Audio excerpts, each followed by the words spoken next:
નમસ્કાર મિત્રો, સ્વાગત છે તમામ સાથી મિત્રોનું આજના હવામાન સમાચારમાં। ગુજરાતના દરેક જિલ્લાના હવામાન સમાચાર જણાવું તે પહેલા જે પણ મિત્રો નવા હોય તેઓ ચેનલને સબસ્ક્રાઇબ કરી અને વિડીયોને એક લાઇક કરી દે, જેથી તમને દરરોજના હવામાન સમાચાર મળી રહે। મિત્રો, છેલ્લા 2 દિવસથી સમગ્ર રાજ્યમાં વરસાદી માહોલ જામ્યો છે। આ રાજ્યના 95 તાલુકામાં હળવાથી ભારે વરસાદ સમાચાર મળ્યા છે, જેમાં જામનગરના લાલપુરમાં સૌથી વધુ 2.5 ઇંચ વરસાદ ખાબક્યો છે, તો આ તરફ વલસાડમાં પણ મેઘરાજા જોરદાર બેટિંગ કરી છે। વલસાડના છીપવાડ અંડરપાસમાં પાણી ભરાઈ ગયા છે।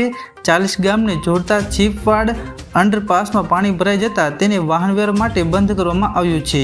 ત્યારબાદ રાજ્યમાં ચોમાસાની શરૂઆત થતાં મેઘરાજાએ ધમાકેદાર બેટિંગ કરી છે। સૌરાષ્ટ્ર અને દક્ષિણ ગુજરાતમાં છેલ્લા 2 દિવસથી ભારે વરસાદ પડી રહ્યો છે, ત્યારે હવામાન વિભાગે કરેલી આગાહી પ્રમાણે આગામી 5 દિવસ સૌરાષ્ટ્ર અને દક્ષિણ ગુજરાતમાં ભારેથી અતિભારે વરસાદ વરસી શકે છે, જેના કારણે નદીઓ 2 કાંઠે વહેતી થશે। તંત્ર દ્વારા લોકોને સાવચેતી રાખવા માટેની અપીલ કરવામાં આવી છે।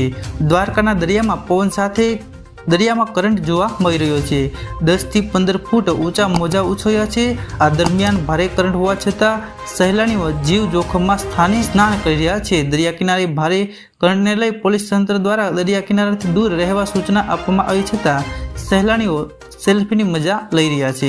ત્યારબાદ મિત્રો, ભારતીય હવામાન વિભાગે દેશમાં નવી આગાહી કરી છે। તે અનુસાર આવનારા 4 દિવસમાં ગોવા, કર્ણાટક અને મહારાષ્ટ્રના ભાગોમાં ભારેથી અતિભારે વરસાદ પડી શકે છે। ગુજરાતમાં આજ માટે ભારે વરસાદની સંભાવના છે। આવનારા 4 દિવસ દરમિયાન એમપી અને છત્તીસગઢના વિદર્ભ વિસ્તારોમાં વધારે વરસાદ વરસી શકે છે। યુપીમાં 25 થી 27 જૂન સુધીમાં હળવાથી મધ્યમ વરસાદ પડી શકે છે। આ દરમિયાન બિહાર, ઝારખંડ અને ઓડિશામાં પણ વરસાદ આવી શકે છે।